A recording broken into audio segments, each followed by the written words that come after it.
मनीष कश्यप, मुझे एक सीधी बात बताइए, आज आपने भारतीय जनता पार्टी ज्वाइन करी है, आपने सिर्फ बीजेपी क्यों ज्वाइन करी है? मेरा सीधा सवाल आपसे, मैं चाहूंगा डिबेट भी पूरी तरीके से रहे। जो राष्ट्र के साथ खड़ा रहेगा। सुनिए मेरी बात, आप सब यहाँ पे तो कह रहे हैं पूरे के पूरे डिबेट में कि भाई इस बार जो है हवा भाजपा के खिलाफ है, राहुल जी प्रियंका गांधी वाड्रा भी मैदान के अंदर उतर रहे हैं, आप एक फेमस यूट्यूबर भी रह चुके हैं, सिर्फ बीजेपी क्यों ज्वाइन करी आज आपने?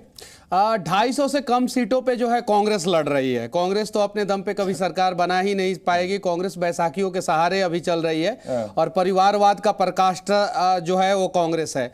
मैं बीजेपी इसलिए ज्वाइन किया कि बीजेपी राष्ट्रवाद की बात करती है, सनातन धर्म की बात करती है और सनातन धर्म के साथ साथ दूसरे धर्म के लोगों का सम्मान भी करती है और सम्मान की भी बात करती है।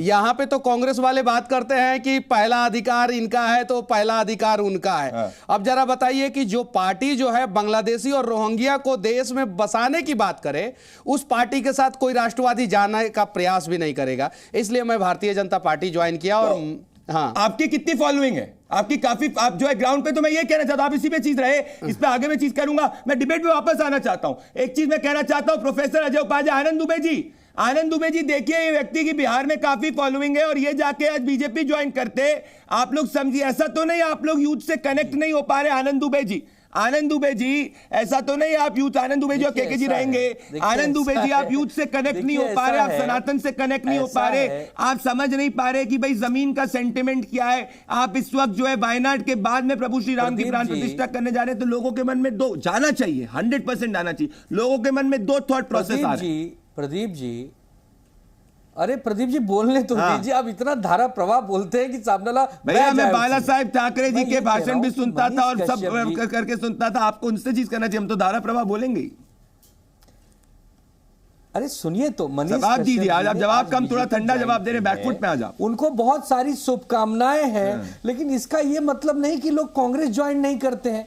अरे भाई, पूरे भारत में अलग अलग राज्यों में नौजवान रोज कोई न कोई दल ज्वाइन करते हैं उनकी विचारधाराओं से प्रेरित होके।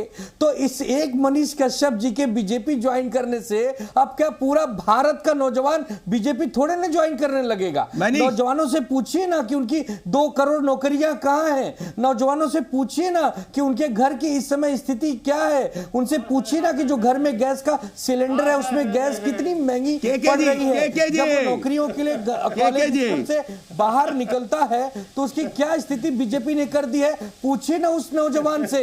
केवल एक नौजवान को ढूंढ जवाब दीजिए, तो अपनी तारीफ में कसाने पड़ेगा। ये आजकल शिवसेना उद्धव ठाकरे के तो प्रवक्ता कम है, कांग्रेस के प्रवक्ता ज्यादा हो गए, इसलिए इनसे मेरे को पूछना पड़ेगा कि जो कांग्रेस पार्टी से बड़े बड़े नेता गठबंधन में भाग रहे हैं, तो अरे गठबंधन नहीं, आप सोनिया सेना के आप हिस्से हो, आप शिवसेना थोड़ी ना, नाम है ना आपके पास, निशान है, क्या है आपके पास? आप इंडिया गठबंधन बोलने में क्यों परेशानी है? इंडिया से नफरत क्यों करते हो? सोना सेनिया करने वाले इंडिया गठबंधन के नेता है। अब मुझे, मैं बात पूरा कर लूं, जेपी नड्डा सेना तो मैं नहीं बोल पाऊंगा आपको यार। मैं कांग्रेस पार्टी से लगातार लोग पार्टी छोड़ छोड़ के इनके बड़े बड़े नेता जा रहे हैं, उस पर इनकी बोलती बंद है, देश भर में कर रहे हैं लोग, कार्यकर्ता ज्वाइन कर रहे हैं।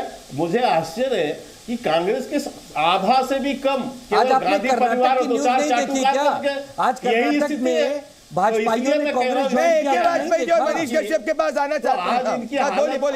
उद्धव ठाकरे की पार्टी को तो कोई झांकने तक मैं कह रहा हूं, एके वाजपेयी जी आप भी बिहार से, एके वाजपेयी जी मस्त हो। नहीं, मैं कह रहा हूं आज ना, मैं कह रहा हूं आप लोग समझ नहीं रहे, आज मेरे को डिबेट में कोई सवाल का जवाब नहीं मिल रहा है। आज मैं पहली बार डिबेट में नहीं, एके वाजपेयी जी और मनीष कश्यप को दिखाएंगे। एके वाजपेयी जी भी बिहार से, भाई मेरा सीधा सवाल है, ये मनीष कश्यप जो है इस वक्त ज्वाइन की, युवाओं को रोजगार नहीं मिल रहा है, बात हो रही है।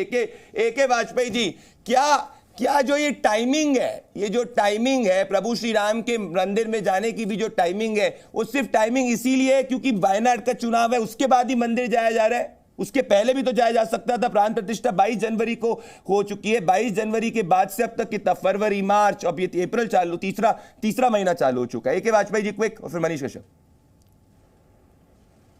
देखिए, जब इनको निमंत्रण भेजा गया तो इन्होंने मौका मिस कर दिया, जनता में संदेश चला गया। अब उसको आप थोड़ी रेक्टिफाई करने से हो जाएगा।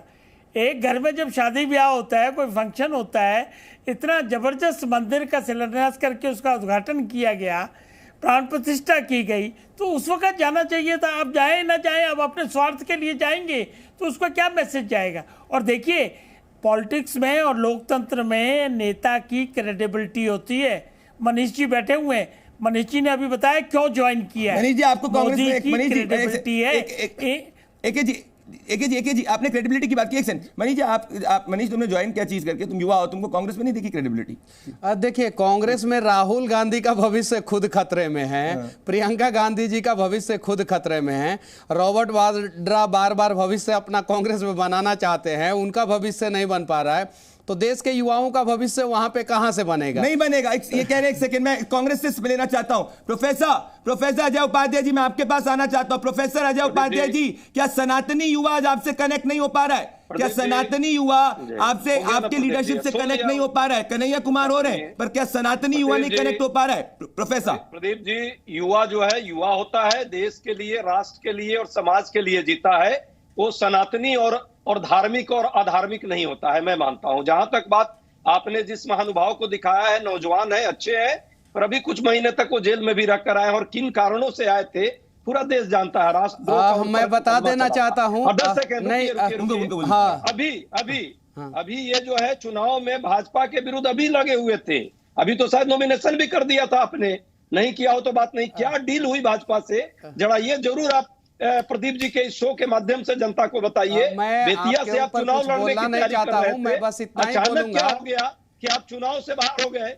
अभी तक तो आप चुनाव की तैयारी कर रहे थे। मैं एक ही चीज बोलूंगा कि मेरे ऊपर NSA लगा था, नेशनल सिक्योरिटी एक्ट, जिसको कोर्ट ने खारिज कर दिया। दोस्तों, क्यों लगा? मद्रास हाई कोर्ट ने दोस्तों केस को हटा दिया। मैं एक चीज कहना चाहता हूं इस युवा के, कोई भी युवा को, ठीक है प्रोफेसर अजय उपाध्याय जी, दो बातें, दो, मेरे पास समय इतना ही था। प्रोफेसर अजय उपाध्याय जी, घनश्याम जी, आनंद दुबे जी और AK वाजपेयी जी, मेरी दो ही बातें हैं। पहला, किसी भी युवा के ऊपर NSA की धारा लगाकर उसको जेल में भेजना सरकार के दमन का प्रदर्शन है। दूसरी बात, इस वक्त सीधी बात है, राहुल जी, प्रियंका जी कहीं से भी कंटेस्ट करे, ये उनका हक है, पर सवाल ये पूछा जा रहा है, इसका डिक्लेरेशन सिर्फ वायनाड की वोटिंग के बाद ही क्यों हुआ है? इस सवाल का जवाब कांग्रेस को देना होगा कि क्या कांग्रेस को लग रहा है वो बैकफुट पे है, या उसको लग रहा है कि अखिलेश यादव जी इंडिया अलायंस के मेन नेता बन जाएंगे, तभी राहुल जी को मैदान में उतारा जा रहा है। जी न्यूज़।